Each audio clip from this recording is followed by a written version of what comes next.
Hi everyone, welcome to education vitamin. इस video में हम लोग इम्पोर्टेंट क्वेश्चन आंसर्स कवर करने वाले हैं आपकी बुक 2 के सेकेंड चैप्टर की, जो आपके टर्म 2 एग्जाम्स में आ रहा है, which is democratic resurgence. Right. तो इस के जितने भी important previous year question answers हैं और जो क्वेश्चंस मुझे लगते हैं इम्पोर्टेंट है आ सकते हैं एग्जाम्स में, that we are going to discuss. तो इसमें आपको पता ही है एनसीईआरटी के अलावा कुछ और भी एक्स्ट्रा टॉपिक है जिसका वीडियो मैंने ऑलरेडी बना दिया है। तो एनसीईआरटी इज नॉट सफिशिएंट। आपको जो डेमोक्रेटिक अपसर्जेस हैं, जो अलग अलग थियोरिस्ट्स हैं, उनकी थ्योरीज भी आपको इसमें पढ़नी है अपार्ट फ्रॉम दी एनसीईआरटी। तो जो क्वेश्चंस होंगे they would include those theories, those thinkers and those democratic upsurges also. तो इन क्वेश्चन आंसर्स में I am going to include both your NCERT का material and your extra material. So stay tune till the end. End में आप लोगों के लिए कुछ एक्स्ट्रा क्वेश्चंस भी मैंने प्रैक्टिस के लिए दिए हुए हैं, तो वीडियो को एंड तक जरूर देखना। चलो शुरू करते हैं वीडियो को। तो जैसा आपको पता ही है, डेमोक्रेटिक रिसर्जेंस जो है बात करता है द पीरियड ऑफ इमरजेंसी। 2 साल के लिए जो इमरजेंसी डिक्लेयर की गई थी इंदिरा गांधी गवर्नमेंट द्वारा, उसी के चैप्टर बात करता है क्यों वो इमरजेंसी डिक्लेयर हुई थी, उस इमरजेंसी के दौरान क्या क्या सिचुएशंस थी कंट्री में और उसके रिजल्ट क्या हुए। उसके अलावा कुछ डेमोक्रेटिक इंपॉर्टेंट रिसर्चेस की भी बात करेंगे through these question answers. As you know, this chapter is coming for 6 marks in your final exams, जिसका मतलब है कि या तो एक 6 मार्कर आ सकता है, जैसे कि अगर आप अपना सैम्पल पेपर देखें तो उसमें एक 6 मार्कर दिया हुआ है इस चैप्टर में से, या फिर एक 2 मार्कर और एक 4 मार्कर इस चैप्टर में से आ सकता है। 2 मार्कर आपको पता ही है कितने वर्ड्स में लिखना है, 50 वर्ड्स में। 4 मार्कर आएगा तो 100 वर्ड्स, और अगर 6 मार्कर आता है तो अबाउट 170 वर्ड्स में आपको अपना आंसर लिखना है। Question number 1. Let us start with the 2 markers now. Question 1 says, what do you know about the second democratic upsurge? तो जिसने मेरा political science CBSE extra material वाला वीडियो नहीं देखा है, अभी जाकर इस वीडियो को पॉज करके देखो, क्योंकि अगर तुमने वो मटेरियल नहीं पढ़ा, you will not be able to answer this question. ठीक है। तो बेसिकली 3 डेमोक्रेटिक अपसर्जेस हुई थी, उसमें से जो सेकंड वाली थी, it was about the increasing participation of the lower classes of the society, जैसे कि SCs, STs and OBCs। तो इनकी जब increased participation हुई in the 1980s, इसको जो है सेकेंड डेमोक्रेटिक अपसर्ज का नाम दिया गया by Yogendra Yadav. And this participation has made Indian politics more accommodative. हालांकि इस पार्टिसिपेशन से ज्यादा कुछ इम्पैक्ट इनकी इकोनॉमिक पोजीशन पे नहीं पड़ा या सोशल पोजीशन पे, लेकिन इससे कहीं ना कहीं इंडियन पॉलिटिक्स जो है ज्यादा अकोमोडेटिव हो गई। उसने इन कैटेगरीज को, लोगों को अपने अंदर अकोमोडेट किया, इनको जगह दी और एक्सेसिबल भी हुई, क्योंकि पहले पॉलिटिक्स इनके लिए एक्सेसिबल नहीं थी। Although it didn't make any significant change in their standard of living, especially in case of Dalits, it has strengthened their self-respect and empowered them. तो कहीं ना कहीं उनकी सेल्फ रिस्पेक्ट के लिए और उनकी एम्पावरमेंट में इसने बहुत इंपॉर्टेंट भूमिका निभाई है, द सेकेंड डेमोक्रेटिक अपसर्ज। दोबारा बता रही हूं, अगर वो वीडियो नहीं देखा है एक्स्ट्रा मटेरियल का, अभी जाकर देखो, क्योंकि उसमें से क्वेश्चंस आएंगे। ठीक है, वो वीडियो देखो, फिर क्वेश्चन आंसर्स करना। Question number 2, name the 2 organisations. बहुत आसान क्वेश्चन है, जिसने ध्यान से पढ़ा होगा चैप्टर एनसीईआरटी में से, बहुत इजीली वो इसका आंसर दे पाएगा। Name any 2 organisations that were banned during the emergency. तो 2 ऑर्गेनाइजेशन है, the Rashtriya Swayam Sevak Sangh, which is also known as RSS, and Jamaat-e-Islami. These 2 were banned due to the fear of social and communal disharmony, कि अलग अलग communities के बीच में disharmony ना हो जाए, दंगे फसाद ना हो जाए, इसलिए इन दोनों को बैन कर दिया गया था। आपको पता है इमरजेंसी में जो है काफी सारी चीजों को बैन किया गया था, not only religious organisations but also you know the newspapers, the media, the press, fundamental rights of citizens, बहुत सारी ऐसी चीजें थी जिनको कर्ब कर दिया गया था। अगला क्वेश्चन भी आपके एक्स्ट्रा मटेरियल में से ही है, what is the objective of integral humanism. देखो, इंटीग्रल ह्यूमैनिज्म की जो फिलॉसफी है, it was given by Pandit Deen Dayal Upadhyaya. He is one of the 3 thinkers you have to read about, ठीक है, इस चैप्टर में। तो इन्होंने क्या बोला था, इनके हिसाब से इंटीग्रल ह्यूमैनिज्म का मतलब है, उसकी जो इंटेंट है वो है एक इंडिजिनस सोशो इकोनॉमिक मॉडल देना, कि इंडिया की डेवलपमेंट के लिए हम ऐसा एक सोशो इकोनॉमिक मॉडल दें जो हमारे खुद की कंडीशंस पे बेस्ड हो, जो इंडिया में बेस्ड हो, जो देसी इंडिजिनस मॉडल हो। इंडिजिनस मतलब जो हमारे ही देश में बना हो, in which human being remains at the center of development। देखो, इंटीग्रल ह्यूमैनिज्म का मतलब क्या है कि human being should be at the centre of development. आप ह्यूमन बीइंग्स को हटा के डेवलपमेंट नहीं कर सकते। What is the aim of this? The aim of integral humanism is to ensure dignified life, कि हर एक इंसान को एक डिग्निफाइड लाइफ मिले, while balancing the needs of the individual and society, कि सबकी नीड्स भी पूरी हो लेकिन हर ह्यूमन बीइंग को एक डिग्निफाइड लाइफ जीने का हक है। इंटीग्रल ह्यूमैनिज्म इसी की बात करता है। इसके अलावा ये सपोर्ट करता है sustainable consumption of natural resources. Sustainable consumption मतलब इस तरह से कंजम्पशन करना कि आपकी रिक्वायरमेंट भी पूरी हो जाए और आपकी फ्यूचर जनरेशंस की रिक्वायरमेंट भी पूरी हो जाए, so that those resources can be replenished.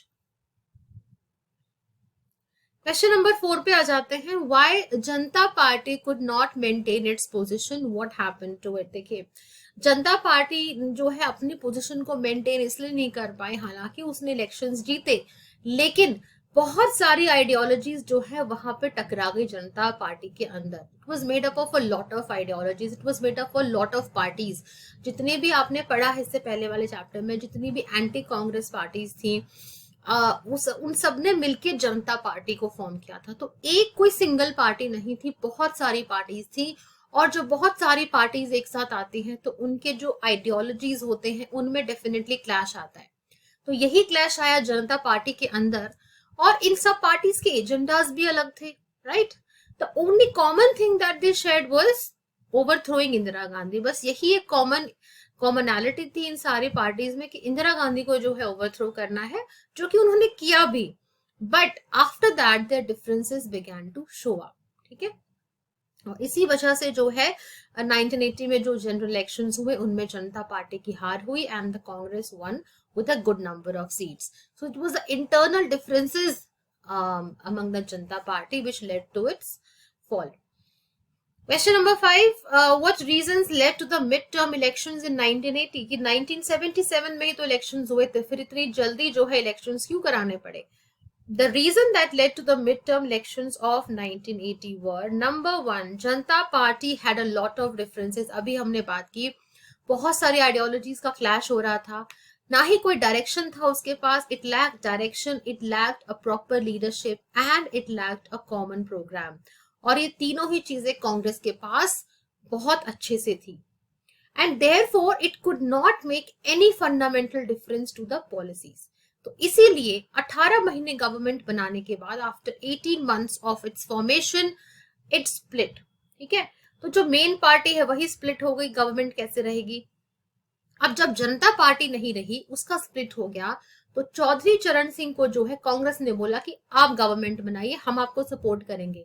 But when he formed the government with the support of the Congress withdrew its support after 4 months।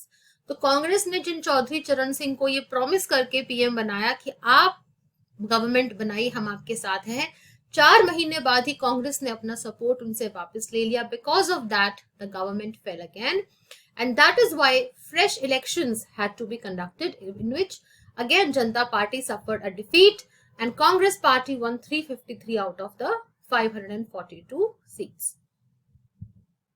Coming to question 6, what are the 4 pillars of चौभुर्ज राजनीति। अब देखिए, जिसने नहीं पढ़ा है extra material वो नहीं बता पाएगा इसको, तो जाके फटाफट एक्स्ट्रा मटेरियल वाला चैप्टर देखो, उसके बाद इसका तुम इजीली आंसर कर सकते हो।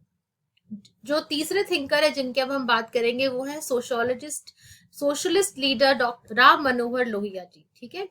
इन्हीं की फिलॉसफी थी चौभुर्ज राजनीति। देखो, चौभुर्ज का मतलब होता है 4 पिलर्स, 4 भुजाएं हो जिसकी, okay.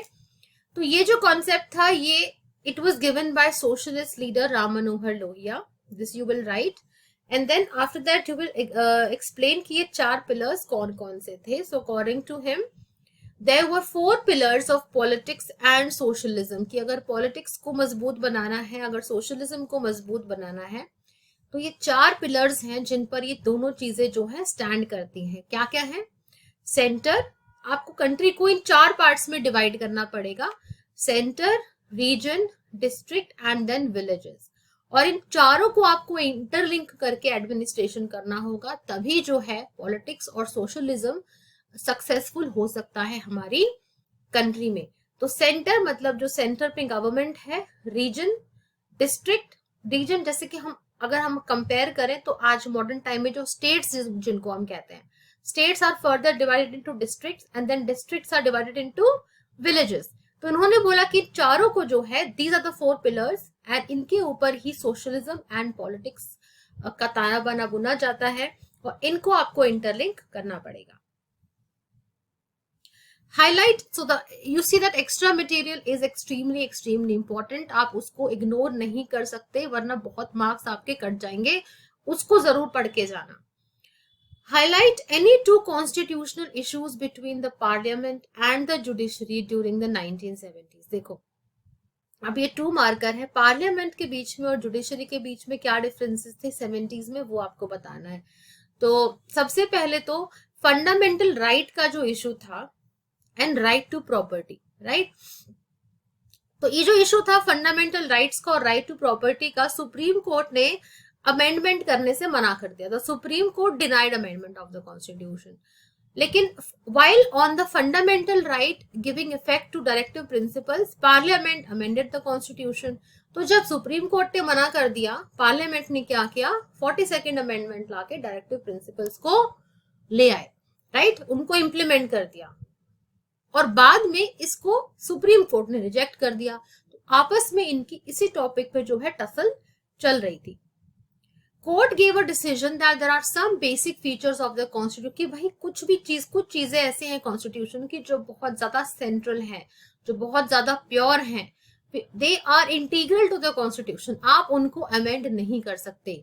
So there are some basic features of the constitution which you can not amend and this created a tension between the parliament and the judiciary, की पार्लियामेंट का जब मन चाहे वो उठ के कोई लॉ पास नहीं कर सकते। कुछ ऐसे बेसिक फीचर्स हैं कॉन्स्टिट्यूशन के जिनको आप बदल नहीं सकते। तो यही बोन ऑफ कंटेंशन थी between the judiciary and the parliament.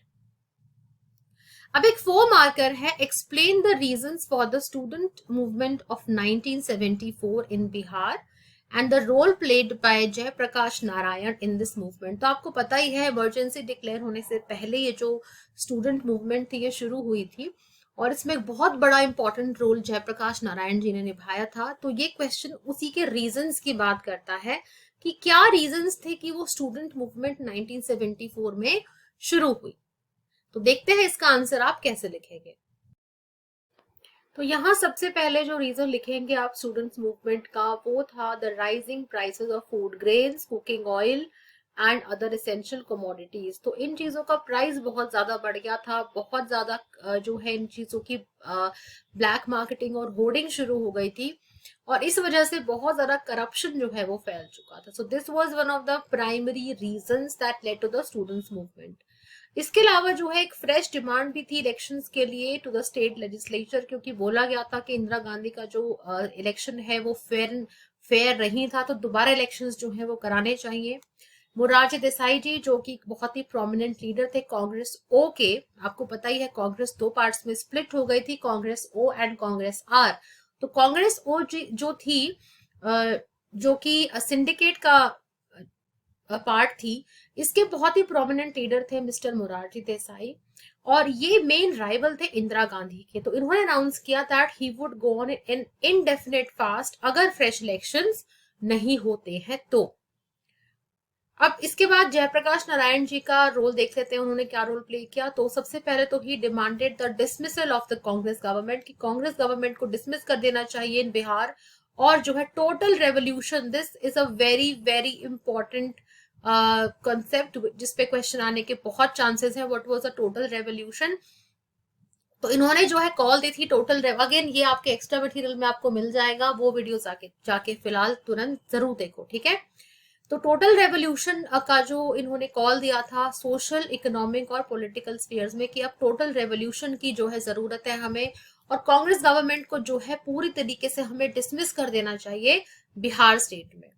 उसके अलावा बहुत सारे बंद, घेराव और स्ट्राइक्स जो थी वो ऑर्गेनाइज की गई बिहार मूवमेंट के अंडर।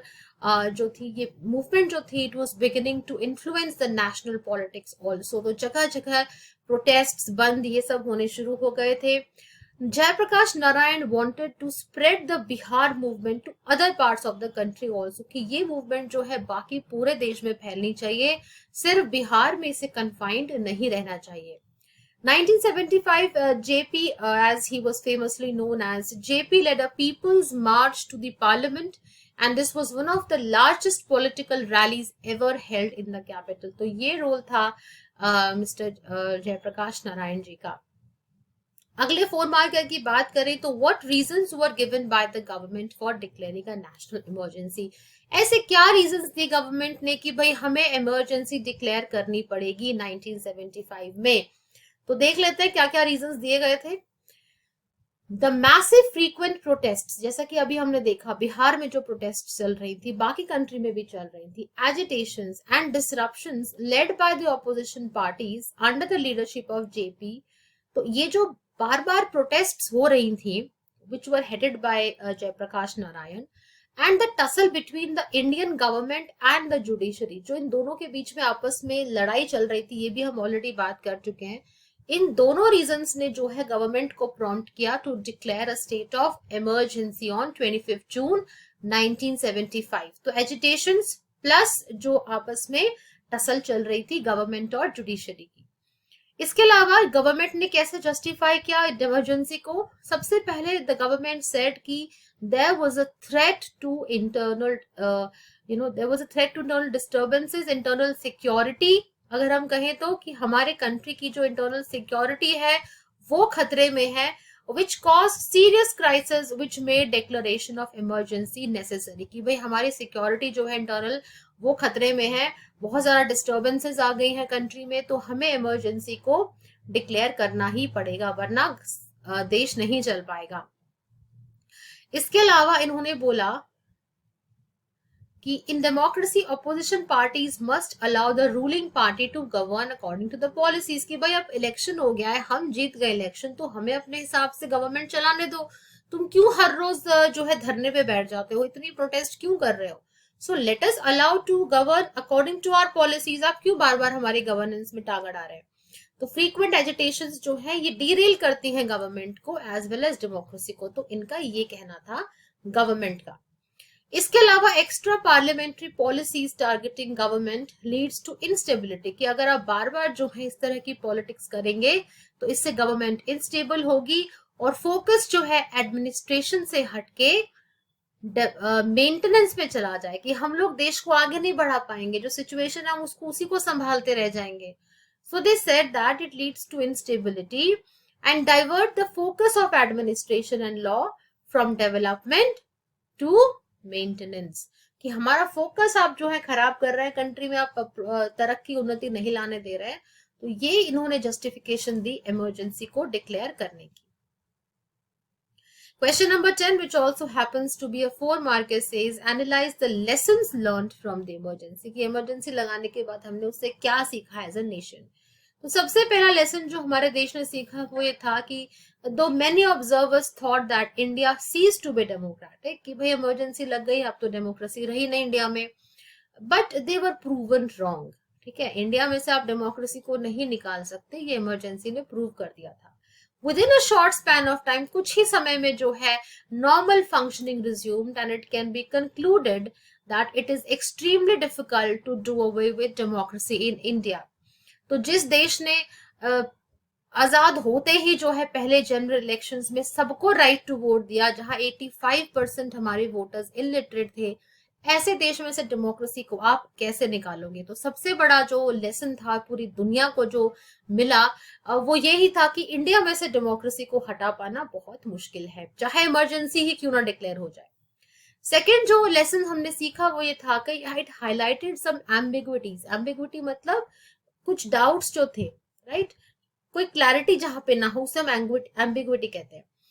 तो there was some unclarity regarding the emergency provisions in the constitution. हमारे कॉन्स्टिट्यूशन में इमरजेंसी को लेके बहुत ही डाउटफुल सा कुछ सिचुएशन था, प्रोविजन था। इनको जो है करेक्ट किया गया, सबसे बड़ी बात। अब इंटरनल इमरजेंसी जो है सिर्फ और सिर्फ तभी लगाई जा सकती है जब कोई आर्म्ड रिबेलियन हो, मतलब कोई लोग आर्म्ड हो, उनके पास आर्म्स हो, हथियार हो, और वो रिबेलियन करे, तभी जो है देश में इमरजेंसी लागू हो सकती है। ऐसे नहीं हो सकती जैसे इंदिरा गांधी की गवर्नमेंट ने की थी। And advice to the president to proclaim the emergency. और दूसरा, पहली कंडीशन तो ये हो गई कि आर्म्ड रिबेलियन होना चाहिए, पहले ये प्रोविजन नहीं था। और दूसरा प्रोविजन क्या हो गया कि जो प्रेसिडेंट है, एकदम से पीएम बोलेगा तो प्रेसिडेंट नहीं, सिर्फ इमरजेंसी कौन लागू कर सकता है, प्रेसिडेंट कर सकता है, ठीक है। तो इंदिरा गांधी के टाइम पे क्या हुआ था, उन्होंने बोला और इमरजेंसी डिक्लेयर हो गई थी। लेकिन अब ऐसा नहीं हो सकता। अगर प्रेसिडेंट को इमरजेंसी डिक्लेयर करनी है तो it should be given in writing by the council of ministers. जो एग्जीक्यूटिव है, president is the head of the executive, ठीक है, फिर वाइस प्रेसिडेंट होता है, फिर काउंसिल ऑफ मिनिस्टर्स होते हैं हेडेड बाय द पीएम। तो जब तक काउंसिल ऑफ मिनिस्टर्स उनको एक रिटन एडवाइस नहीं भेजेंगे, तब तक जो है प्रेसिडेंट खुद से इमरजेंसी डिक्लेयर नहीं कर सकता। तो ये एक बहुत बड़ा डेवलपमेंट था, प्रोविजन था जो कि ऐड किया गया।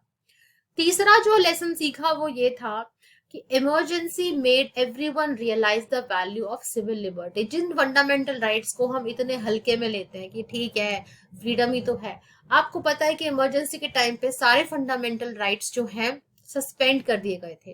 प्रिवेंटिव डिटेंशन, मतलब अगर हमें शक भी है ना कि कोई इंसान कुछ कर सकता है तो उसको बिना बात आप उठाकर जेल में डाल सकते हो। Imagine that situation if it happens to you, कि आपको कोई बिना बताए जेल में डाल दे, और आपके पास ये भी राइट नहीं है कि आप ये बोलो।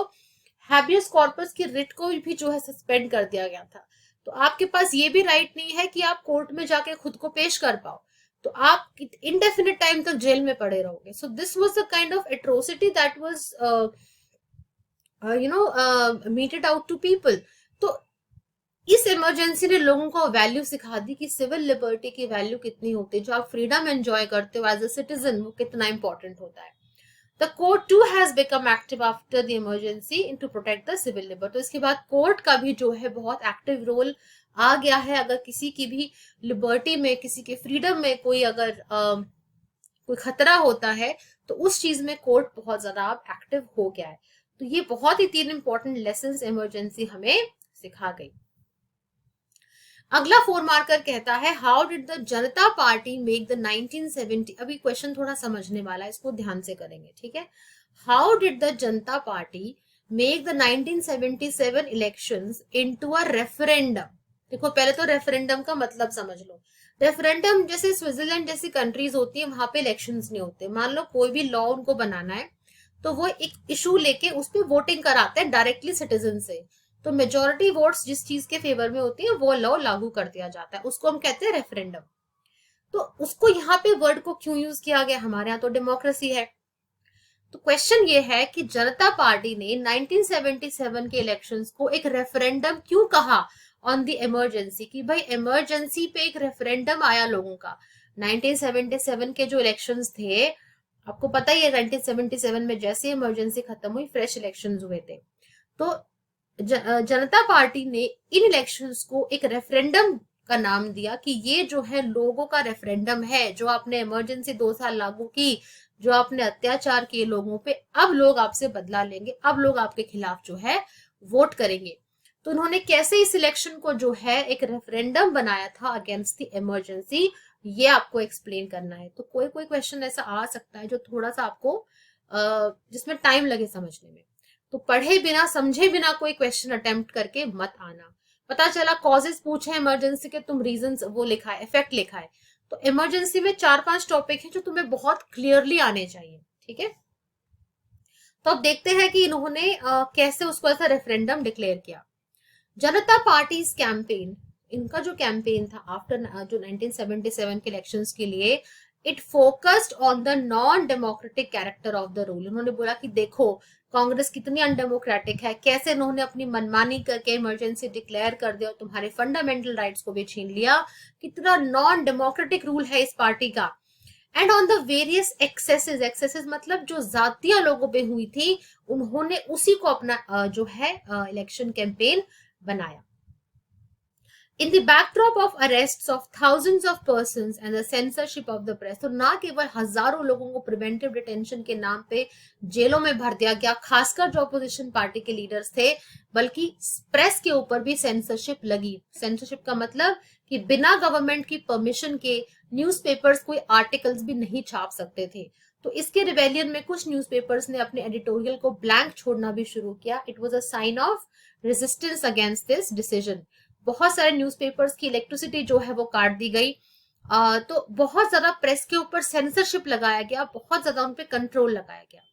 And public opinion already Congress के अगेंस्ट बन गया था। 2 साल के इमरजेंसी में जो पब्लिक ओपिनियन, जो कांग्रेस अभी तक मेजोरिटी से जीती आ रही थी, अब जो लोगों का ओपिनियन था कांग्रेस की तरफ बिकॉज ऑफ द इमरजेंसी, उनके खिलाफ टर्न हो गया था। Jayaprakash Narayan, who led the party, became the popular symbol of restoration of democracy. तो जयप्रकाश नारायण ने, जो कि जनता पार्टी के हेड थे, इन्होंने खुद को as a restorer of democracy, कि मैं फिर से डेमोक्रेसी लेके आऊंगा। कांग्रेस तो एंटी डेमोक्रेटिक है, ये लोग तो जब मन चाहे इमरजेंसी डिक्लेयर कर देते हैं। I will restore democracy. और इसी कैंपेनिंग पे, इसी बेसिस पे जो है इन्होंने इलेक्शन लड़ा और जीते। The party ensured that non-Congress votes would not be divided. तो जो भी नॉन कांग्रेस वोट्स थी वो डिवाइड ना हो, इसलिए सारी ऑपोजिशन पार्टीज ने मिलकर एक पार्टी बना ली ताकि ये लोग मिलकर इंदिरा गांधी को हरा सके।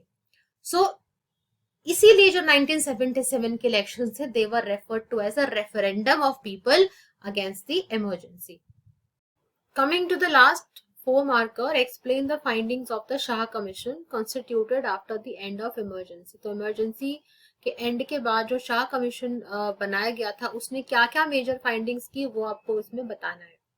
So you will see that in May 1977 the Janata Party government appointed the Shah Commission. तो इसको कब बनाया गया था? May 1977 में।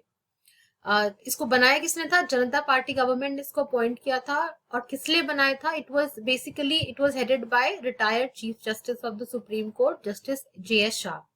अब इसको बनाने के पीछे का रीजन क्या था? It was appointed to look into the misuse of authority by the government and conduct of unethical practices, कि जो गवर्नमेंट ने अथॉरिटी का अपना गलत इस्तेमाल किया है इमरजेंसी के टाइम पे, जो अनएथिकल प्रैक्टिसेस की गई हैं, जैसे कि झुग्गीज का डिमोलिशन, फोर्स्ड स्टेरिलाइजेशन, ये इन सब के अंदर लुक आफ्टर करने के लिए इन चीजों को इसको बनाया गया था, to look into all these matters. अब फाइंडिंग्स क्या क्या थी शाह कमीशन की? सबसे पहले तो it found that preventive detention was widely used by the government. Preventive detention का मतलब आपको मैं ऑलरेडी बता चुकी हूँ कि बिना कोई रीजन दिए, सिर्फ इस शक के आधार पर कि कोई एंटी गवर्नमेंट एक्टिविटीज कर सकता है, आप किसी को भी उठा के जेल में डाल सकते हो, to prevent anything from happening. तो इसके अंदर जो है thousands, almost 1,11,000 arbitrary arrests were made. तो ये फैक्ट था, it was found in during the findings of the Shah commission. Next जो चीज इसने फाइंड की थी वो ये था कि न्यूज़पेपर्स और प्रेस की फ्रीडम को बहुत ज्यादा सप्रेस किया गया था। Newspapers were asked to get permission before publishing. कुछ भी पब्लिश करने से पहले उनको परमिशन लेनी होती थी गवर्नमेंट की। इन दिल्ली, लेफ्टिनेंट गवर्नर ने जो है general manager of Delhi power supply को ऑर्डर दिया था कि आप जो है पावर सप्लाई काट दीजिए न्यूज प्रेसेस की, जब तक जो है सेंसरशिप अपरेटस जो है वो प्रॉपरली सेटअप नहीं हो जाता, जब तक सारे रूल्स एंड रेगुलेशंस नहीं लग जाते। Jhuggi jhopris were forcefully relocated in the barren area of Delhi. तो इनको रिलोकेट कर दिया गया था रातों रात, and people were forcefully sterilised. So these were the findings of the Shah commission that you would be writing. Now coming on to the 6 markers, पहला 6 marker है analyze the circumstances responsible for the declaration of state of emergency। तो emergency से पहले से कौन से circumstances थे जिसकी वजह से emergency 25 जून 1975 को डिक्लेयर की गई? तो यहाँ पे आप क्या क्या रीजंस, सर्कमस्टांसेस लिखेंगे। Number 1, Bihar and Gujarat movement, जो स्टूडेंट मूवमेंट हुई थी, it created an unrest in the country. Students were protesting against the price rise and the against the established government. इसकी हम ऑलरेडी बात कर चुके हैं। Congress as a ruling party fail to handle these protest. तो कांग्रेस जो थी प्रॉपरली इन प्रोटेस्ट को हैंडल नहीं कर पाई। Leadership by influential leaders further gave them momentum against the government. तो एक तो स्टूडेंट्स की प्रोटेस्ट बहुत बड़े लेवल पे फैल गई थी, दूसरा कांग्रेस पार्टी इसको ठीक से हैंडल नहीं कर पाई। और तीसरा जो है, जो ये प्रोटेस्ट थी, दे वर लेड बाय इन्फ्लुएंशियल लीडर्स, तो इनसे इनको एक बहुत बड़ा जो है काफी बड़ा रोल इस मूवमेंट ने प्ले किया। सेकेंड था, the second thing that led to emergency was increase in the naxalite activities against government. तो ये जो एक्टिविटीज होती थी दे वर वायलेंट इन नेचर, और ये गवर्नमेंट को बहुत ज्यादा ट्रबल करती थी। Naxalites had an anti government view, तो इनका मानना था कि स्टेट के पास पावर नहीं होनी चाहिए, स्टेट से पावर छीन कर ये लोग अपने हाथ में लेना चाहते हैं। Even harsh measures by government could not stop them, तो naxalites were becoming another major issue. इसके अलावा George Fernandes gave a call for nation wide strike on the railway, तो रेलवेज को जो है स्ट्राइक का ऑर्डर दिया गया, और ये जो डिमांड थी ये गवर्नमेंट ने सप्रेस की। इतने बड़े इंस्टीट्यूशन का अगर शटडाउन हो जाता जो कि रेलवेज है, it would create a havoc in the country, essential services सारी बंद हो जाती, इसलिए इस चीज को जो है मना कर दिया गया। Next was the call of total revolution by Jayaprakash Narayan, आपको ऑलरेडी बता चुकी हूँ, ये बहुत ही इंपॉर्टेंट कंसेप्ट है, एक्स्ट्रा मटेरियल में पढ़ लेना इसको। इसने भी जो है अनएक्सपेक्टेड तरीके से लोगों के अंदर पीपल्स मूवमेंट जो है स्टार्ट कर दी थी इंडिया में। उसके बाद जयप्रकाश नारायण ने अनाउंस किया एक nation wide Satyagraha for resignation, और इन्होंने बोला कि आर्मी, पुलिस वालों, पुलिस पर्सनल और गवर्नमेंट एम्प्लॉयज को कि आप जो है इलीगल ऑर्डर्स को मत मानिए, आप लोग रिजाइन कर दीजिए। वैसे बहुत सारे रीजंस थे, बहुत सारी चीजें थी जो इमरजेंसी से पहले हुई, जिनको एज अ रीजन बताकर इमरजेंसी को डिक्लेयर किया गया। So these points you will write. Next is discuss the impact of the relationship between judiciary and the executive during emergency. देखो executive का मतलब होता है the president, the vice president, the council of ministers headed by the prime minister. Okay, तो ये constitute करता है आपके executive को। तो इनके बीच में जो है ऐसी क्या प्रॉब्लम्स आई जिसकी वजह से इसका क्या इम्पैक्ट पड़ा इमरजेंसी पे, इमरजेंसी के दौरान जो है इनके रिलेशनशिप में ऐसा क्या चेंजेस आए वो आपको बताना है। सो यू विल राइट, ये क्वेश्चन आपके सैंपल पेपर में भी है, जो इस साल सैंपल पेपर रिलीज हुआ है सीबीएसई का। The impact of relationship between the judiciary and the executive was as follows. Number 1, the Indira Gandhi government brought in many changes in the constitution that declared the election of the PM, president and vice president they could not be challenged in court। तो उन्होंने बहुत सारे ऐसे provisions लेके आए इनकी government, उन्होंने बोला कि पीएम के इलेक्शन को, प्रेसिडेंट के इलेक्शन को और वाइस प्रेसिडेंट के इलेक्शन को आप जो है चैलेंज नहीं कर सकते। The government made extensive use of preventive detention, ये भी एक बहुत बड़ा बोन ऑफ कंटेंशन था दोनों के बीच में। जो 42nd अमेंडमेंट एक्ट गवर्नमेंट लेके आई, which was also called as a mini constitution, इस 42nd अमेंडमेंट एक्ट ने क्या किया, फंडामेंटल राइट्स के ऊपर importance they the directive principles of state policy को, और जो है अब किसी को भी आप उसके फंडामेंटल राइट से डिप्राइव कर सकते थे। It also completely dwarf the judiciary, judiciary का अब कोई भी रोल नहीं रहा, at some time giving at the same time giving immense power to the legislature, right. तो ये एक और प्रॉब्लम थी। इसके अलावा the government superseded the practices of Supreme Court in appointing its chief justice, तो अब गवर्नमेंट के पास पावर आ गई थी चीफ जस्टिस को भी अपॉइंट करने की। अगर बात करें पार्लियामेंट की टर्म की, तो इसको बढ़ा के 5 से 6 इयर्स कर दिया गया था, ये भी एक लॉ पास हुआ था पार्लियामेंट में ही। फंडामेंटल राइट्स जो थे वो सस्पेंड हो गए थे। राइट टू मूव, अगर किसी को मान लो जेल में डाल दिया गया तो वो अपने उसके पास ये भी राइट नहीं था कि वो जाके कोर्ट के सामने खुद को पेश कर सके, तो ये राइट भी लोगों से छीन लिया गया था।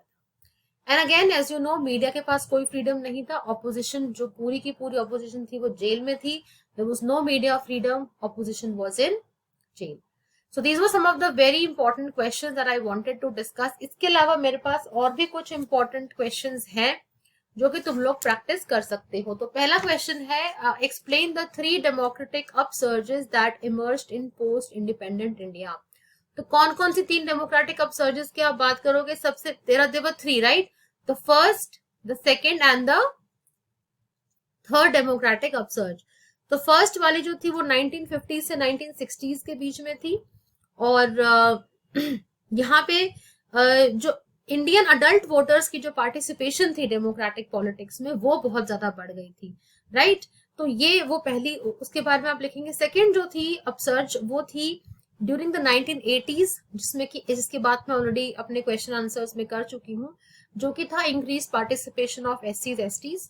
तो ये 6 मार्कर की फॉर्म में आएगा, तो आपको तीनों को डिटेल में जो है एक्सप्लेन करना है।